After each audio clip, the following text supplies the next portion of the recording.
Today's why question comes from our very own Matt Gregory. Why does DC have a mayor? And before you say that's a stupid question, there's a lot more to it than you think. And he's actually right. The story of how we got a mayor is full of ups and downs, and it's fascinating. So let's get into it. In 1800, the federal government officially moved to the area from Philadelphia, and the city got its first charter. The residents would elect the council, yay, democracy, and the president of the United States would pick the mayor. Then in 1820, it became even more democratic. The residents not only were allowed to elect the council, but the mayor as well. Then things went downhill for the entire country. There was the Civil War, and the city was hit especially hard. And DC knew they needed a change.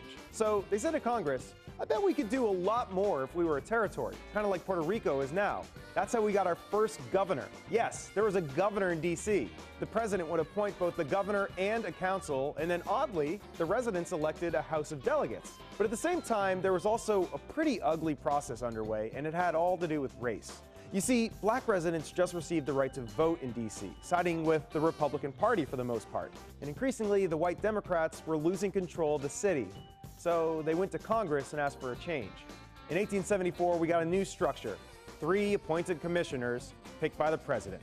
And that's how it stayed for almost 100 years. Absolutely no Democratic representation at all.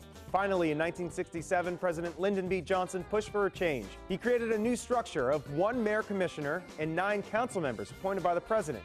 And he said explicitly, this would be a transition government to home rule.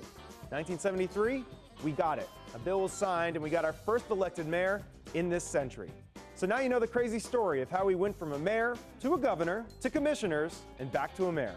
Evan Koslof, WUSA 9.